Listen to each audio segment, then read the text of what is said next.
Yeah! Get up!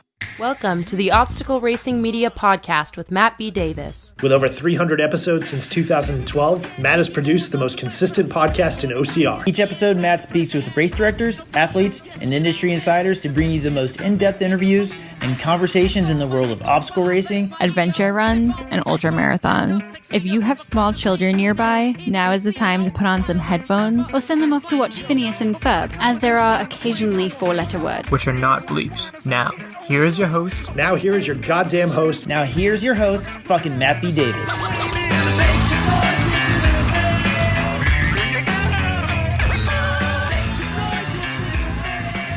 Good day, everyone.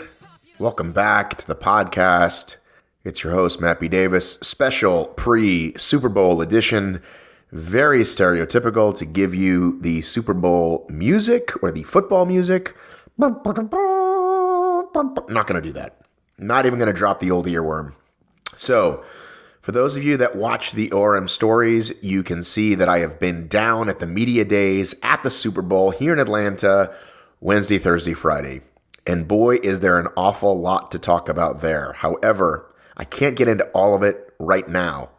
What I will do for a couple of things is answer the questions that you asked. I posted a question on the Instagram stories. I want to answer those.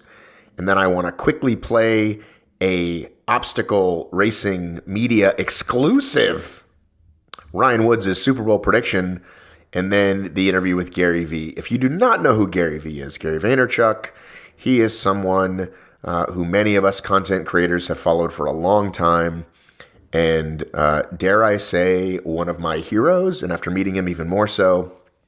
But there's so much to talk about with the Super Bowl, being down there, meeting him, what that was like. I'm going to do that on in an episode of the Atlanta podcast that I'll also link here later. But for now, I'm just going to answer these questions that you guys asked, which were some pretty good questions and some not so serious. But let's take them one at a time. Oh, quick shout out, Laura Pence, newest Patreon member, Dr. Laura, Dr. L. She's got her own show over there at the Spartan thing. She's doing her own content. She's a super cool lady. You can check her out on the episode. I interviewed her a few months back, but the episode went up a few weeks ago. But let's get to these questions. First question, you getting in the game? No. Second question, what was the best food that you ate? Now, in this media thing, they had a free food setup. Now, it's only available at certain times. Basically, like any convention or a lot of conventions, there's coffee at certain times, there's food at certain times. And apparently I missed a lot of the good stuff because one of the days it was just a bunch of I can't even remember. But on the last day that I was there, they had some Jim and Nick's barbecue, which was delicious. And I had a bunch of wings and pulled pork, and it was yummy. King of Pops was down there. If you're a fan of Atlanta King of Pops, those were delicious as well. Did I talk to Ryan Leaf?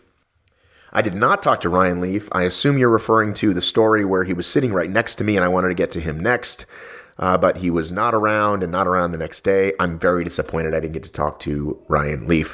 Who would win in a fight, Mike Ditka or a Hurricane? That's easy. That's Coach Ditka. Did I give out sexual favors to score any of your interviews? Aaron Newell, always on point. Aaron Newell, Spartan Pro Team, congrats. Pretty exclusive company, I think. I think there's only 1,000 of you guys. Anyhow, no.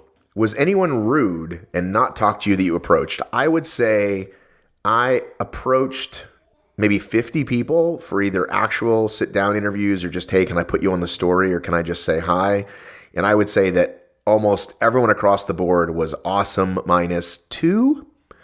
And if you speak to me personally, I can tell you who those 2 were. I don't want to shit on anybody that I only had one interaction with because maybe they were having a bad day. Did I eat Waffle House at all? Not on this trip. Did I convince anyone to try an OCR? You know me, I'm always like, hey, do you want to do a race sometime? I'll hook you up. Not every time. A couple people that might happen with, nobody of note off the top of my head. Someone asked, did I get laid? I guess that goes to the sexual favors thing. That's, again, a big no. How awesome was DDP? Well, it turns out I saw DDP. I said hi to him the first day that I saw him. Then I saw him the next day. Then I was at the special party that you saw me at. He was there too. I didn't approach him there, but it was cool to see him all week. How many wings you putting down? I ate a shitload of wings that day. I don't remember how many. I think that's all the questions. So as I said, there's a whole bunch to get to in terms of how I got the passes, how it all went, and I want to give you guys the whole scoop on that, which I will do in the Atlanta podcast, which I'll repost here, at least one episode, and then the rest of them are going to live over there. I don't think I can do 10 Super Bowl episodes on ORM. I think I'll do a couple here and then the rest over there, and I'll make sure to link you guys so you can find it. But let's get on with it. Probably the biggest name I got, Gary Vaynerchuk, but prior to that, a quick chat with Ryan Woods, Rams fan. Away we go. Isaac Bruce. Sweet haircut, by the way. Oh, dude, are you kidding me? Look at this shit, dude. I didn't even know that it went all the way to the back until I woke up in the morning. You just jinxed your team, though, by changing up the hair, man. No, dude. It was all part of an amazing week and day, and it's the closest thing I'll get to a tattoo, I realized. Getting a haircut at 11:30 at night at a fucking party is the closest I'll get to, like, a wacky thing like a tattoo. But let's do this. Let's do this quickly because I know you want to take a run. Yeah. We're here on Super Bowl Sunday, 10:33 a.m. Eastern.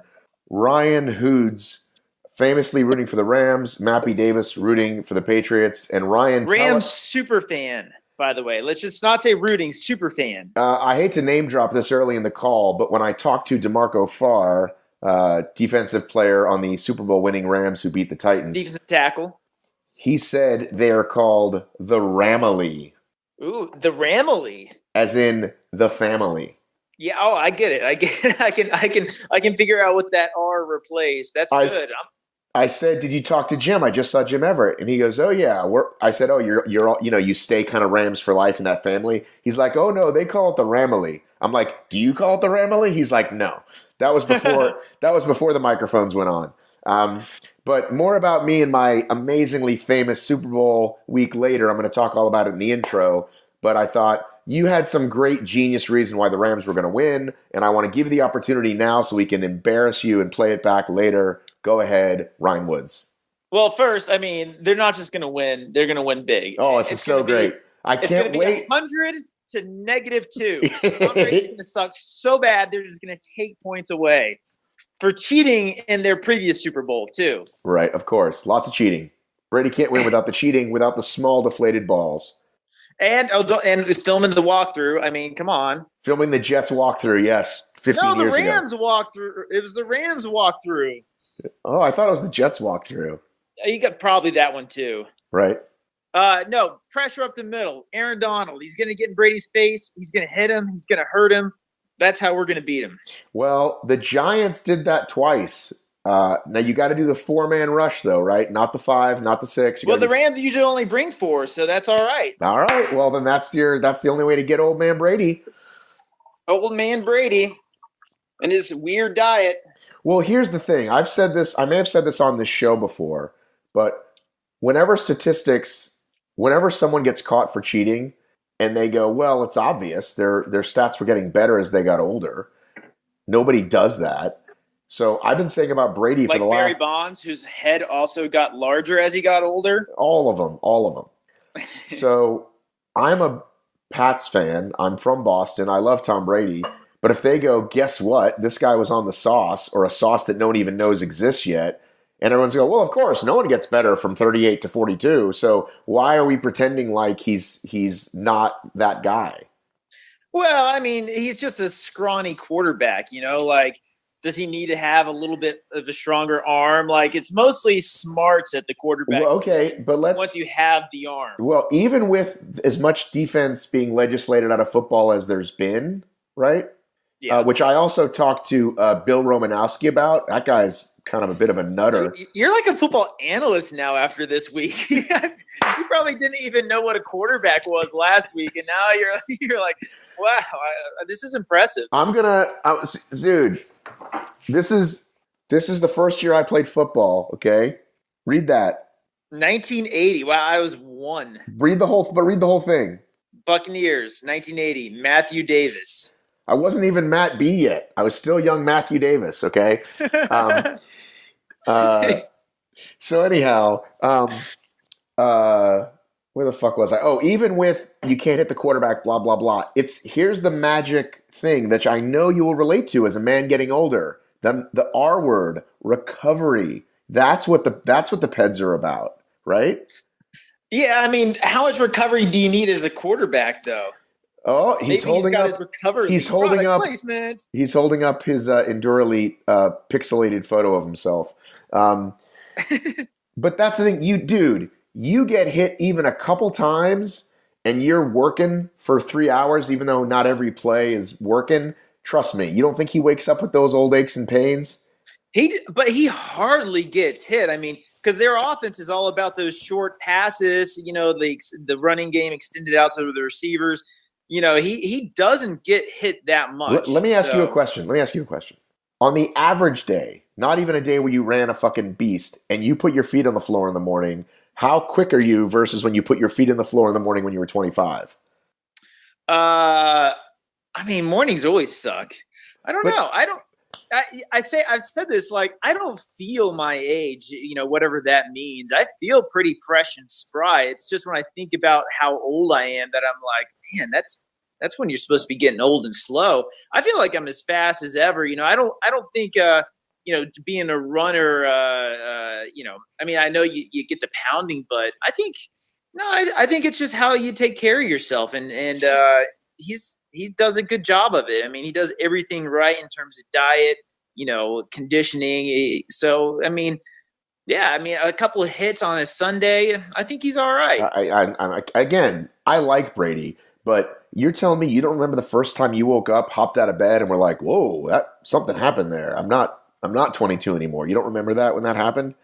I hop out of bed and I'm pretty spry as long as I don't have like plantar fasciitis. Can we get Katie on the phone? She's at work. Okay. I want to ask her how how good you are. She'll be the real.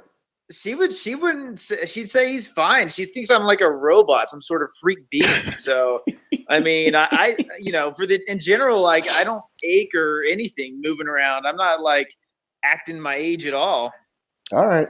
Well, give me your quick prediction and then we'll let you go. I told you 100 to -2. Okay. All right. We'll go with that. It's going to be a beatdown. That's what I'm predicting.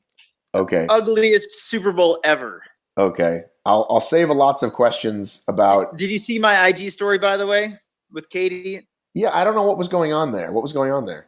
Well, I made her put on the Woods Ram jersey, and she refused to take a photo in it. She's from Maine, so her family's diehard Patriot fans. Then I promised I wouldn't post it, and I did. So, yeah, sorry. All right, good job, dude. Yeah. All right, talk to you. I'll probably text you mid-game. All right, I might or might not respond depending on how the game's going. Okay, peace out. Bye. Jamal Adams freaking threw me a fool. Jamal Adams came in and just blasted Mitchell Trubisky and ran him over like a Mack truck. Trubisky's like, hey, man, it's a Pro Bowl. No. The wettest spot on the field, bro. He threw me in a pool, bro. I snagged it, though. I snagged the flea flicker. There's no blitzing in this game. You see Jason Garrett's kind of arguing. And I said, fine. I said, we got to share a mic because they said, can I do it with him? And I said, if it makes you happy, it makes me happy. Thank you so much. All right. So the first question I'll ask for both of you. Yes. What does Belichick know that nobody else does? What does Belichick know that nobody else does? From my perspective, he knows a process of reverse engineering his athletes to put them in the best position to succeed, which is a management style that is unique. Most managers come in with, this is what I do, and you're going to figure it out.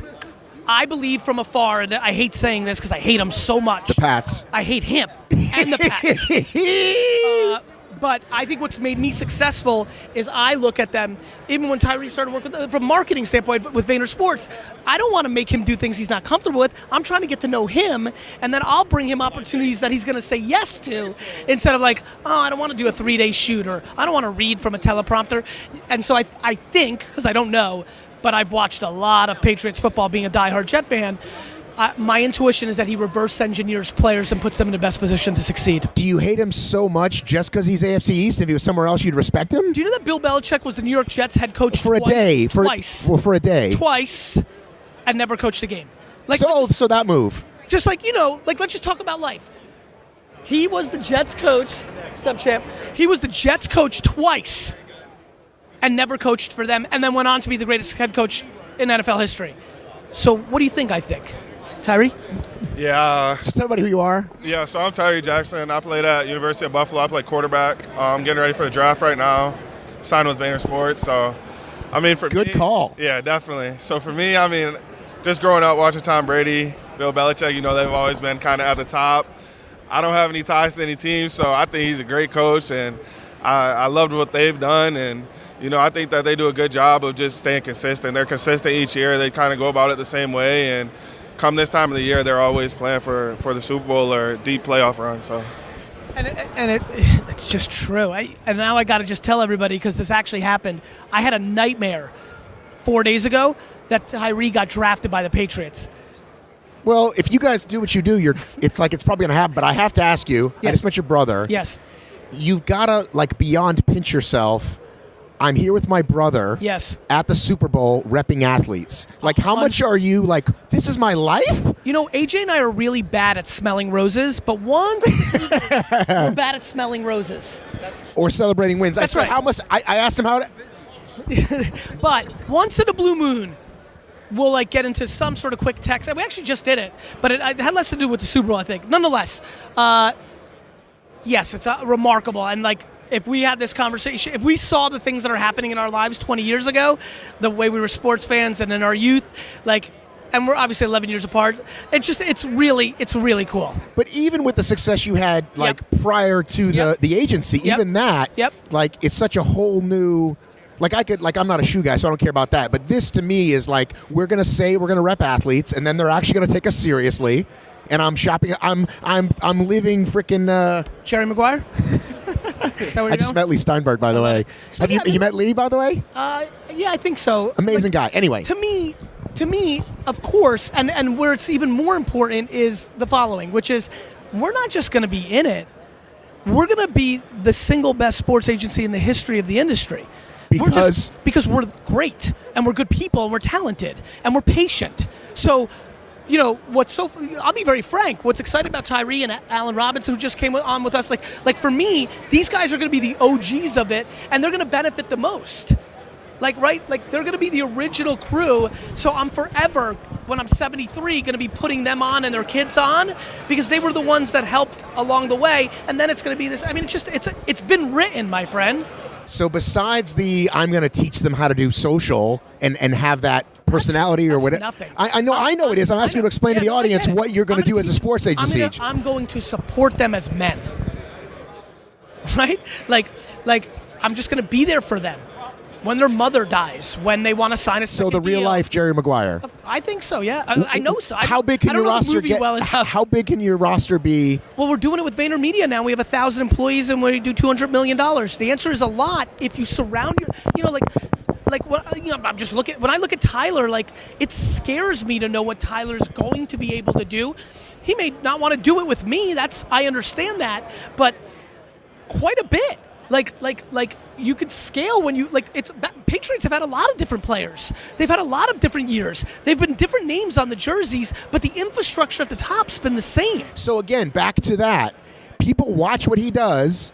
And every team says this, next man up. The Patriots, they'll use 3 running backs in a game you never heard of. That's because they have the 1 or 2 pieces at the top that matter. Here's something that's been consistent. Bill Belichick and Tom Brady. One thing that will be consistent at Vayner Sports is me and AJ. Do you understand? But dude, what about Bill Walsh and Joe Montana, or even Bill Walsh and Steve Young? Well, that's why Bill Walsh and Joe Montana won. But it didn't last 15 years. Well, that's because ownership is actually the top. So what does Robert Kraft know that we don't know? That he has to put people in the position to succeed. You have to feed A players, right? When you have an A player, you have to know what he or she wants, and you have to feed them. Tyree, let me ask you a question. I'm bouncing around a little bit, changing up the content. As a quarterback, which is the lead in the structure of what's happening on the field, I assume that you've had to adjust and pander to wide receivers, left tackles, right? Yeah, definitely. I mean, I feel like at a quarterback, you have to know your teammates. You have to know. You got to hold it a little closer. You got to know the guys around you, know your teammates, and like you said, if you're a little weaker at one position, you got to, account for that another way. If a receiver can only run these routes, you got to know that, and you got to throw the ball a certain way to them. They can't do it. Yeah. That receiver and forcing and throwing picks. Yeah, exactly. So where'd you go to school? I went to Buffalo, University of Buffalo. And where is he right now slated to go, or do you know? Or I mean, what's really the biggest thing I've learned about of football, and I was a diehard fan, and now I'm really in the business, is mock drafts are not that good. Because the media doesn't actually know. Like Kuiper doesn't know?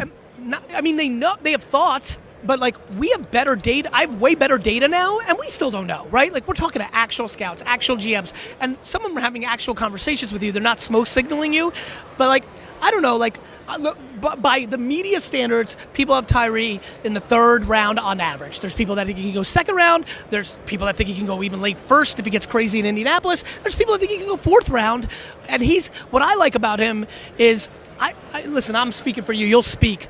Let me tell you why I desperately was holding my breath that Tyree would sign with Vayner Sports as we worked on this journey. I just don't think he's going to give a crap where he goes. Will he be pissed if he goes 6th round? Let me save you time. He'll be pissed. But then the next day is going to start, and we're going to focus that he's in Cleveland or Cincinnati or Los Angeles. How long have you dreamed about the, whether it's in the big room or sitting on the couch with your mom and like that day like coming? I think ever since, I picked the football up and started playing when I was 5 years old, it's one of those things that's always the goal, but it's not the end goal. The end goal is to win a lot of games and continue to play, go to the Super Bowl, those things. So I think it's just another step in the process, and it's just another thing that, just like you want to play Division I football, it's just another thing, and you got to keep going. All right, well, I know Gary says I'm not going to spend time working on my weaknesses. However, I feel like with athletes, it might need to be my footwork, my whatever. No, that's exactly right. And I talk about leaning into your strengths and not dwelling on your weaknesses. And so I have to do a better job clarifying. Certain weaknesses can destroy you. Certain weaknesses can destroy you. And so you've got to make certain weaknesses palpable. He's a huge dude. He's going to be the biggest fucking quarterback in football, right? Are you? How tall are you? 6'7". So his windup is going to be different than a guy that's 6'1". So you got to reverse engineer. We got to bounce. I appreciate it. Dude, thank you so much. You're welcome. Well, there you have it. A little Super Bowl treat. Good old Woodsy and good old Gary Vee. There's going to be so much more interviews coming, as I said, my week down at Media Week at Super Bowl. Quick note, I had no idea it would go as well as it did, and so I'm already planning to attend the next 2 Super Bowl Media Days because they are within a short flight from my house. Next year, Miami, the year after Tampa. So if you live in either one of those cities and you want to save your buddy Matt some hotel bucks and I don't know, I'll do something really nice for you. We'll figure it out. I can't guarantee you access to the Super Bowl media stuff, but anyway, we'll figure something out. Let me know if you live in either of those cities you want to help me out. All right, enjoy the game, everybody. Gotta run.